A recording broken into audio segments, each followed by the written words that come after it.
Hi, my name is Sahara Mantil from BSSW3C. So, for the first question, among the three goals of CO, which should be given priority considering the local context? So, among the three goals of CO, I think process goals should be the priority in local context because it helps people to participate, to decide, and to cooperate with each other.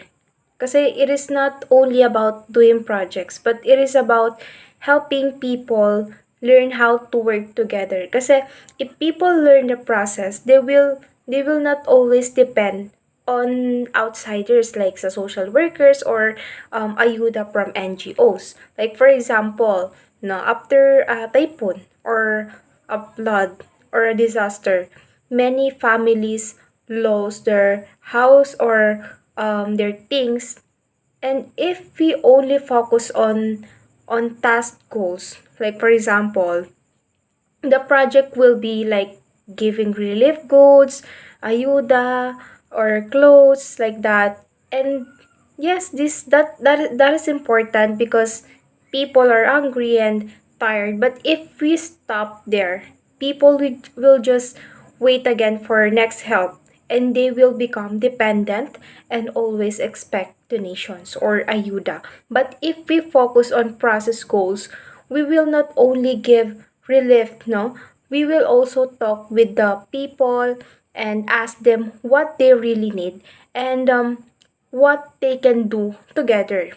For example, they can decide as a group who will clean first or who will cook for the food and who will take care no sa mga to the children, so they can also plan together how to fix their houses, um like fix their houses slowly because recovery is not fast naman. So they can plan that together, like helping each other in rebuilding, no, using bayanihan. And in that way, they are not only receiving help, they are learning how to organize themselves, how to make decisions, and how to cooperate. Then they will feel that they are part of the solution, not only the victim of the disaster, no? That is why process goals should be, I think, be the priority in local context because it helps people become strong and not always depend on outside help or the ayuda. Next is Paulo Freire and Saul Alinsky were the most noted personalities in the field of community organizing. Compare and contrast their works. Which of the two will you be following when you work in the local context? So, based on what I have searched, no, based also on what I have searched, both Frary and Alinsky focused on organizing oppressed people and become the reason of their own change. They both basically want people to not stay silent and weak. But their way is different because si Prairie, he focuses more on education and awareness. He wants people to understand their situation and think about their problems. He believed that before people act, they must first know why they are suffering, what are their rights, no? He uses dialogue and discussions more on ganon. He talks with the people and asks questions so they can reflect and understand deeper their situation. And while Alinsky focuses more on action and power naman, he promotes direct actions like confrontations and like more on like pressuring the leaders, no, he believes that people should demand what they need directly from those in power, even if that causes conflict. Like for example, today the most controversial issue is the flood control. and the corruption here in our country. So many communities are still flooded even if government said there are flood controls funds, no?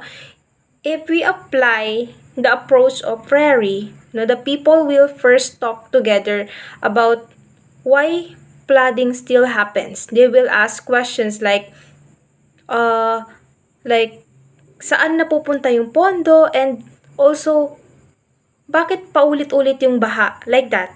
They will learn about corruption and their right to proper service. Through discussion, no, they believe through discussion, people will become more aware and united. If we apply, on the other hand, the approach of Alinsky, the people will organize and go directly to the government offices or officials. They may protest and pressure the leaders to explain where the money went and why there is no real flood control, which is, we already witnessed those kind of situation in our country, diba?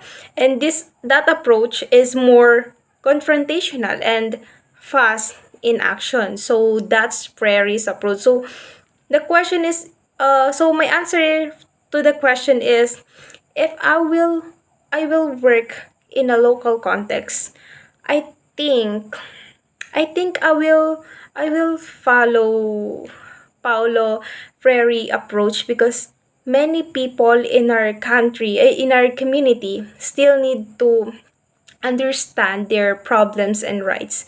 Uh, like, we must understand that first. And some people are afraid to join protests, like me, and they do not know the issue deeply. If we use Allen's key approach immediately, it can cause more conflict and fear, while Prairie approach is more peaceful and suitable in our local context, because it builds awareness.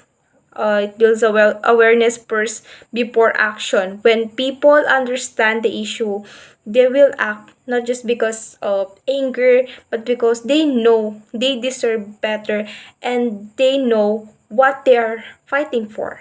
So that's for me the reason why I will follow the Prairie's approach in community organizing.